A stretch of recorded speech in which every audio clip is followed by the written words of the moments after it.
अस्सलामु अलैकुम वरहमतुल्लाहि वबरकातुहू।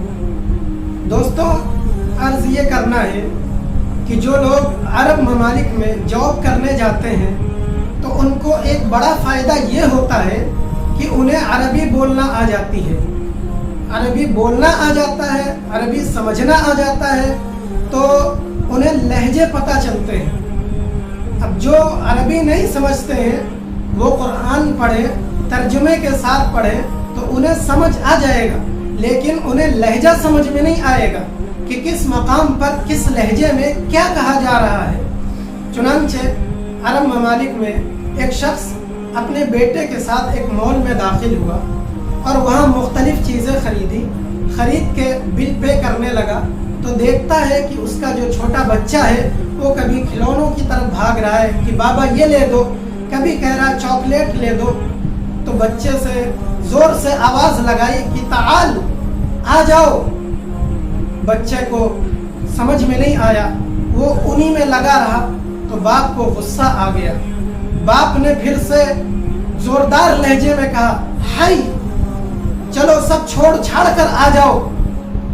तो जब नहीं सुना बच्चे ने तो बाप छोड़कर चला गया और बाहर गाड़ी में जाकर बैठ गया। और बाप ने कहा कि बेटा, आना तो तुम्हें मेरे ही पास है, आना तो तुम्हें मेरे ही पास है। दोस्तों, इसी तरह हम भी दुनिया कमाने में लगे हैं। ये देख ले, वो देख ले, दिन में 5 मरतबा हय्या अलस सलाह, हय्या अलल फलाह की आवाज़ लगाई जाती है। हई का लफ्ज़ इस्तेमाल किया जाता है। हम अरबी से नावाकिफ लोग ये नहीं समझते हैं कि लहजा क्या है, किस सख्ती से बुलाया जा रहा है। हई के इनकार के बाद कोई सूरत नहीं बचती, हई के इनकार के बाद कोई गुंजाइश नहीं बचती।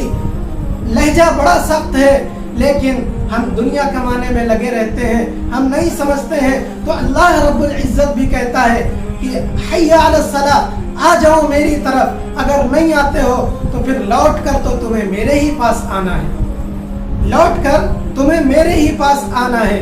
हई के बाद कोई गुंजाइश नहीं है। इसलिए अल्लाह रब्बुल इज़्ज़त कुरान में फरमा रहा, इन्ना इलैना इयाबहुम, कि तुम्हें मेरे ही तरफ लौट कर आना है। सुम्मा इन्ना अलैना हिसाबहुम, बेशक तुम्हारा हिसाब मैं ही लूँगा।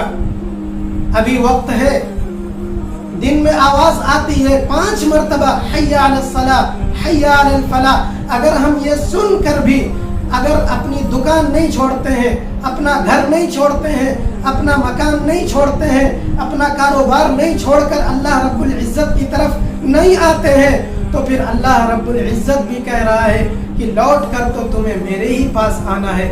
अभी वक्त है, तुम समझ लो किस अंदाज में अल्लाह रब्बुल इज़्ज़त पुकार रहा है। वो कहता है हय्या अलस सलाह, लौट कर आओ मेरी तरफ। अगर इसके बावजूद तुम नहीं जाते हो तो समझ लो कि तुम अल्लाह रब्बुल इज़्ज़त से जंग मोल ले रहे हो। अल्लाह रब्बुल इज़्ज़त से जंग का मतलब हमारी हलाकत है, हमारी बर्बादी है। इसलिए अभी वक्त है, जैसे ही आवाज़ आए हय्या अलस सलाह, हय्या अलल फलाह, लौट कर उसकी तरफ आ जाओ। वरना अल्लाह रब्बुल इज़्ज़त भी पुकार रहा है कि ऐ इंसानों, सुन लो, तुम्हें लौट कर तो मेरे ही पास आना है, लौट कर मेरे ही पास आना है।